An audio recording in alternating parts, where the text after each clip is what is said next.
hasta nuestras emisoras en Maracay, Puerto La Cruz, Puerto Ordaz, Acariguaraure, Barquisimeto, San Juan de los Morros, El Tigre, El Vigía, Mérida, Valera, Táchira, Margarita, Cabimas, Maracaibo y Valencia.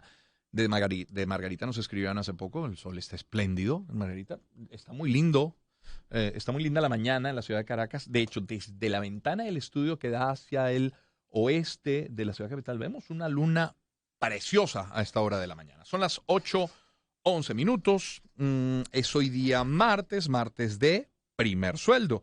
Y nuestro invitado es abogado, es político, politólogo de hecho, doctor en ciencias políticas, es un escritor venezolano quien fue presidente de la COPRE, recuerda la Comisión Presidencial para la Reforma del Estado. En 1999 fue miembro de la Asamblea Nacional Constituyente, presidente honorario de la Asociación Venezolana de Derecho Constitucional. Me refiero a que hoy vamos a conocer el primer sueldo del doctor Ricardo Conbellas.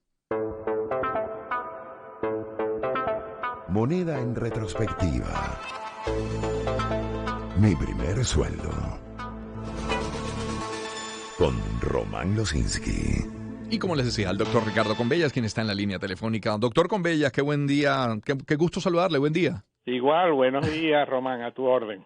Bueno, quisiéramos comenzar, como siempre comienza esta sección, preguntándole cuál fue su primer sueldo, la primera vez que haya recibido algo de dinero en su vida, doctor. ¿Por qué fue? ¿Qué hizo? Sí, mire, fue a los 19 años, yo era estudiante en la Universidad Central, estudiaba tercer año de Derecho, y bueno, me gané una plaza en un concurso para estudiantes en el Instituto de Estudios Políticos y entré como auxiliar de investigación. Bueno, ese fue mi primer sueldo. Pensé que me iba a decir como preparador, pero no. No, es que el preparador es en la docencia. Claro. Y el auxiliar de Claro. investigación es en los institutos de investigación. Es el equivalente. Claro. Y Es el equivalente. ¿recuerda qué hizo con el dinero, doctor Conbellas? Bueno, la mitad era para mi madre, pero fue por compromiso moral que nos impuso mi padre. Sí. El compromiso moral, pues mi padre era un médico sanitarista que, bueno, vivimos, digamos, para la época cómodamente, pero como disciplina. Como disciplina, la mitad para mi madre y la otra mitad la dedicaba a comprar libros, porque, bueno, yo vivía tranquilamente con mis hermanos en mi casa, con unos padres maravillosos y vivía tranquilo, sin mayores abundancia, pero tranquilo y sereno como se vivía en la Caracas de esa época de los años 60, 50, 60. Y la lectura desde muy temprano, una pasión, ¿no? Mire, esa es una pasión muy grande que empezó, le soy sincero, a los 4 años de edad. Wow. El diario El Nacional llegaba a mi casa con el periódico y el pan de piquito. Claro. Eso llegaba antes de las 6 de la mañana. Nunca, yo viví en Bellomonte, me crié en Bellomonte. Nunca se robaron ni el pan, ni la leche, un litro de leche y el periódico.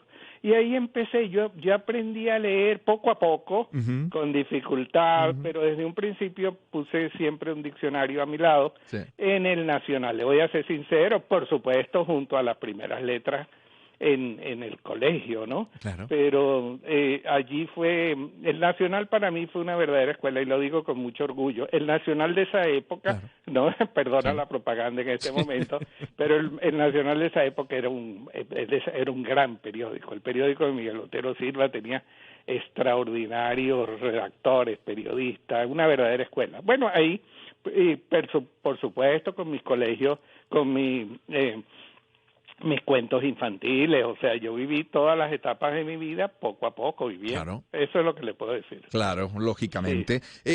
A ver, habla de criarse en Caracas, pero usted nació en el Callao, ¿no? Sí, yo nací en el Callao porque mi padre, a los pocos años de graduado, recibió una oferta de una compañía anglo-holandesa de extracción de oro, y se fue para el Callao con mi mamá. Yo nací en una localidad, la gente de allá lo sabe, que se llama El Perú, que era un campamento y mi padre era uno de los 3, 4 médicos que llevaban el hospitalito. Entonces, yo nací allí, pero mire, a los 2 meses de edad, ya mi padre estaba terminando el contrato, estuvo unos 3 años, 4 años por allá, y nos vinimos. Ahora, doctor Convellas, es Ricardo Convellas quien nos acompaña. Y imagino que no hay un oficio, un trabajo que sea una curiosidad, porque siempre ha estado vinculado a las letras, a la docencia, al derecho, ¿no? Sí, mire, totalmente, le cuento. Yo me dediqué a la universidad en cuerpo y alma. No hice nunca ninguna actividad, lo que se llama política universitaria.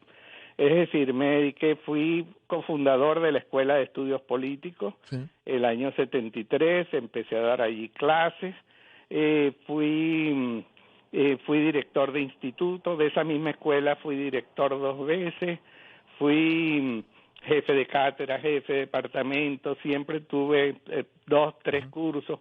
Creo que me siento muy orgulloso que los estudiantes siempre me quisieron mucho y tengo recuerdos de la primera promoción y muchos estudiantes, Irene Sáenz, Claudio Fermín, Germán Escarrá y muchísimos más estudiantes que, bueno, a todos los recuerdo gratamente, es la verdad, como estudiantes. Claro, efectivamente. Sí. ¿Qué representó? Y ya vamos a volver sobre este último aspecto que menciona, pero Ricardo Convellas con nosotros, ¿qué representó? Volvamos a ese primer sueldo, estando en la universidad. ¿Qué representó tener dinero en su mano? Porque aun cuando estaban, digamos, cómodos en casa, era un dinero ganado con su esfuerzo, con su trabajo, ¿no? Claro. Bueno, mire, la satisfacción realmente lo usé para comprar libros, fundamentalmente. Comprar libros, porque yo tengo una muy buena biblioteca, pero formada desde cero, porque mi padre era médico. Sí. Desde cero hice una biblioteca de la cual, bueno, me siento orgulloso. La donaré en algún momento a un centro universitario, ya veremos. Pero compraba libros en Sabana Grande, yo vivía cerca de Sabana Grande, había muy buenas librerías, había una Tecniciencia, algunas desaparecidas, la librería Suma, la librería Lectura, y los libros eran muy baratos, porque los libros estaba el 430, y los libros viniesen de España, viniesen de México, está la librería del Fondo de Cultura Económica, que se estableció después, viniesen de Argentina, eran muy baratos. Entonces una persona que con deseos de leer y por la pasión por la lectura, pues era relativamente fácil comprar libros. Y como yo tenía las necesidades básicas fundamentales, pues en mi casa, aparte de la parte del dinero que le dejaba a mi madre, me alcanzaba para comprar libros. Esa era mi pasión y esa fue mi dedicación. Para eso utilizaba una que otra vez, algún gusto una cervecita con los estudiantes, con los compañeros. Obviamente había una cervecería muy buena en esa época que se llamaba Cervecería Múnich, que quedaba en la avenida Juan Bautista de la Salle, la misma de donde está la Anunciatura. Y ahí nos reuníamos, pues, en fin. Claro. Así es lo que le puedo decir. Ahora, el dinero percibido por el esfuerzo, por el trabajo, cambia la vida en la medida que ese dinero rinde, que alcanza, ¿verdad, doctor? Pues si no, frustra. Sí, el dinero en esa época alcanzaba mucho.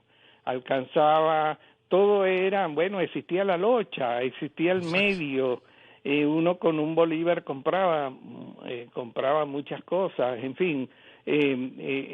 Acuérdese, fue una Venezuela que no volverá por ahora, una Venezuela todavía era una Venezuela rica, una Venezuela que no olvidemos del 430, una Venezuela donde se podían satisfacer todas las necesidades básicas y mucho más, se podía viajar.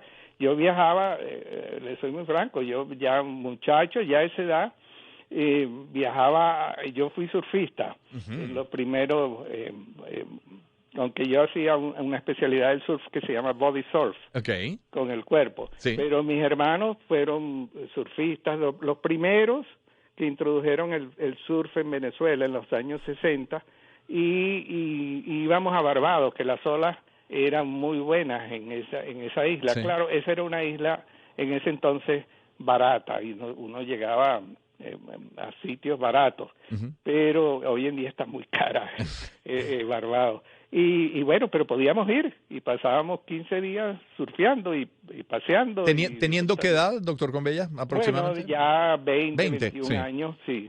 Claro. ¿Qué cosas, doctor Convellas, le fueron acercando a la política hasta, finalmente decantarse por ella? ¿Qué le fue seduciendo? Román, yo realmente no soy político.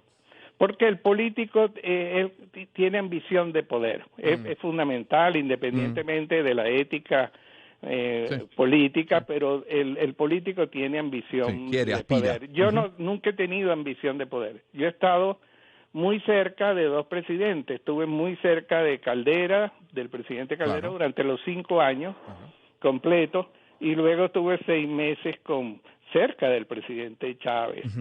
Por supuesto, de Chávez me desilusioné completamente. Firmé la Constitución. Yo fui más bien un asesor constitucional y ayudé pues a hacer la Constitución con otras personas. Pero nunca he tenido lo que he sido es un asesor político, porque mi formación es politológica en primer lugar. Yo me formé con un gran maestro español, Manuel García Pelayo, que dejó huella aquí en toda Latinoamérica, y después fue presidente del Tribunal Constitucional una vez se estableció en España.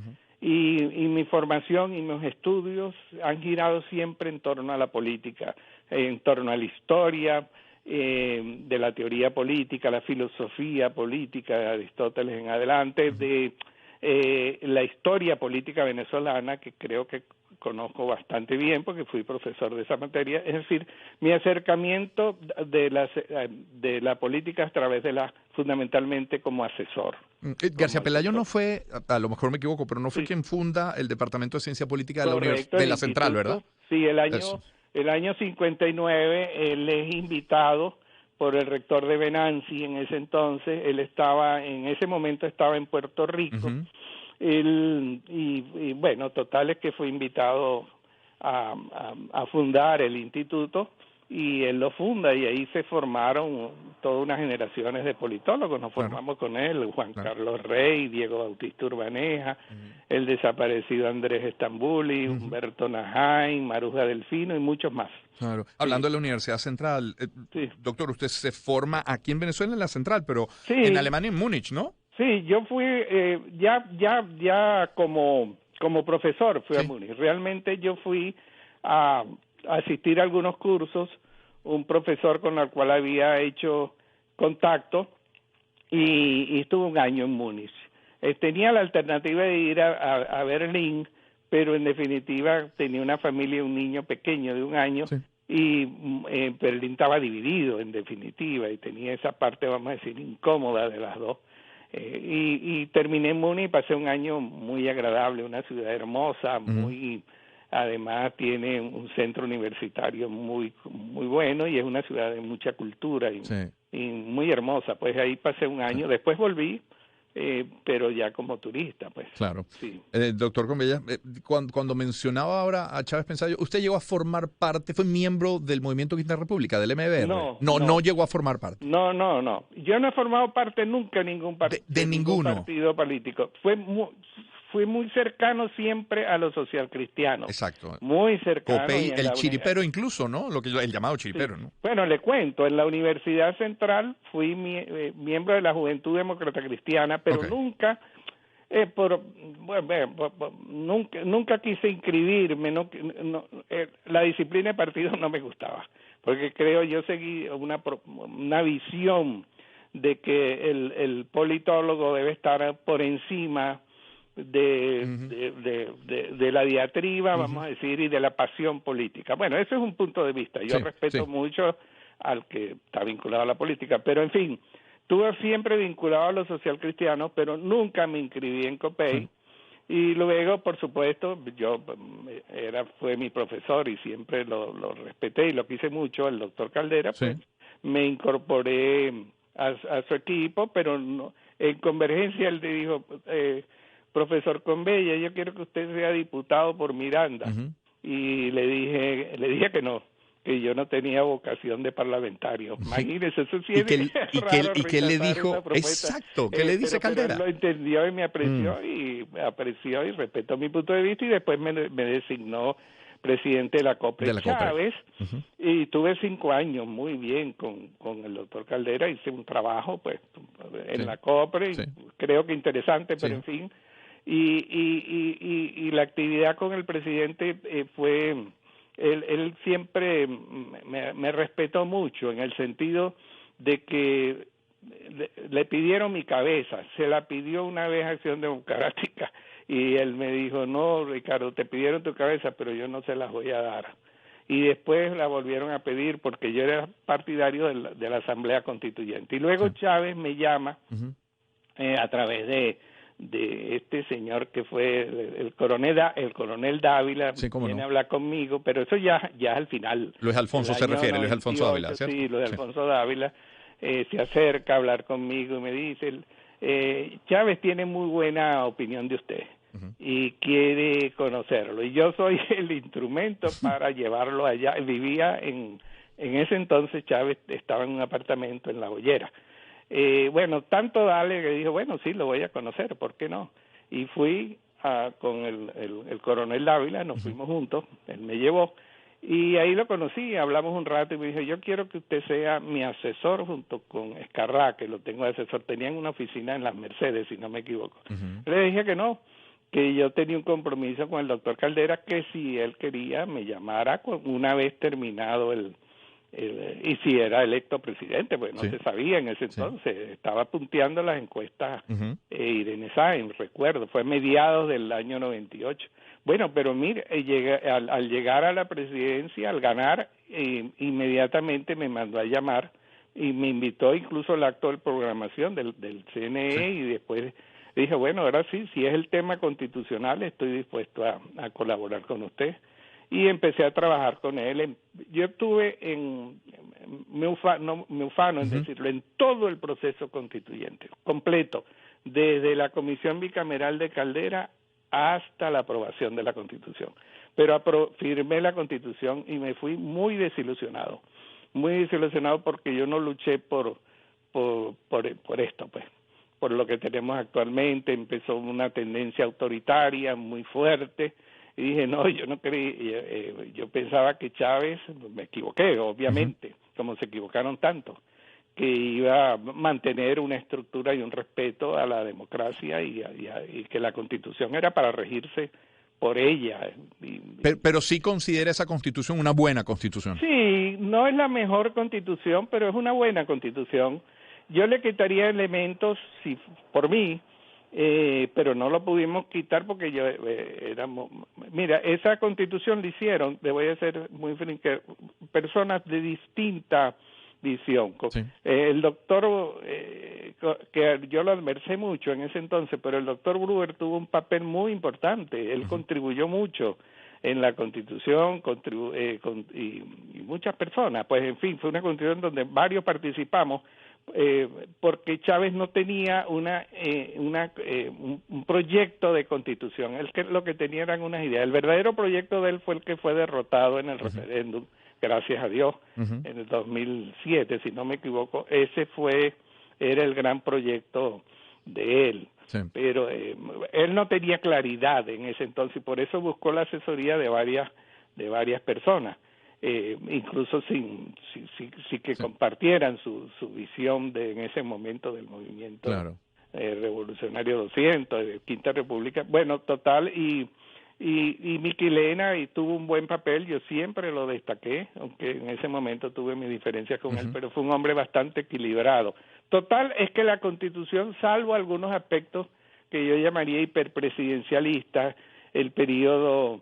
Ese 6 años es muy largo. Fíjense que los colombianos con 4 años tienen suficiente. Además, la reelección ahora indefinida, eso es un exabrupto, eso no trae nada, lo que trae es estimula el autoritarismo y el personalismo en el poder, ¿no? Y el autoritarismo no trae nada, eso hay que cambiarlo en algún momento, la reelección indefinida, es decir, incluso volver... Y ya la historia nos demuestra que lo mejor es no reelección del presidente. Y las Fuerzas Armadas requieren otra vez volver a un control del Parlamento, por lo menos en lo que se refiere a la designación de los generales. Eso es una tradición que es positiva. Y bueno, yo creo que a otros aspectos que no hay tiempo para desarrollar, pero con esa Constitución podemos convivir. Sí. Es decir, ¿cómo decirle? El país se logra alguna transformación política hacia la democracia, más democrática, sin entrar en detalle, podemos convivir con esa Constitución y cuando vengan momentos más estables de la República se puede pensar en una reforma general. A mí no me gusta la Asamblea Constituyente. Las constituyentes no surgen todos los días sino por circunstancias muy especiales, porque una constitución tiene siempre la tentación de querer reformarlo todo y eso termina paralizando mucho al país. Lo que nadie puede poner en duda, doctor Convellas, ni antes cuando estudiante, ni como profesor, ni cuando era cercano a Caldera o cuando lo fue a Hugo Chávez, es su integridad, su verticalidad y su conocimiento sobre el tema constitucional. Y eso se lo agradece el país. Sí, muchas gracias por eso, pero lo más importante es la ética. Y esa ética, bueno, le digo sinceramente, viene de la familia. Mi padre era una persona muy honesta, fue director de hospitales y nunca, ni un bolívar, y siempre nos decía que la actividad pública era para servir, y él fue un servidor, él fue un sanitarista, él estuvo del grupo que formó la lucha contra la tuberculosis con el general, con el doctor Valdós, José Ignacio Valdós, y bueno, uno ve el ejemplo es muy importante, y todos nosotros fuimos útiles a la patria, pero con mucha honestidad, todos los hermanos. Uno fue presidente del metro durante muchos años, y lleva una vida casi muy sencilla, pues, y yo también, pues, de alguna manera, pero lo que le quería señalar es que la vida familiar y el ejemplo, luego, por supuesto, el colegio y muchos factores, la internalización de valores de cada persona, todo eso vale. Mi formación, yo tuve una formación cristiana de hermanos de la Salle que también reconozco muy positivamente, de maestros en la universidad y maestros de la vida, lo cual ayuda mucho, pero la esencia familiar, por lo menos en mi caso, fue muy importante. El ejemplo de mi padre y de mi madre, eso para mí fue fundamental. Doctor Convellas, muchísimas gracias por atendernos el día de hoy. A la orden, un gusto. Siempre. Gracias por esta conversación. Ricardo Convellas, abogado, politólogo, escritor, doctor, como les decía, en ciencias políticas, escritor venezolano, fue, también lo mencionó, presidente de la COPRE y miembro de la Asamblea Nacional Constituyente, presidente honorario de la Asociación Venezolana de Derecho Constitucional. Son las 8:33 minutos.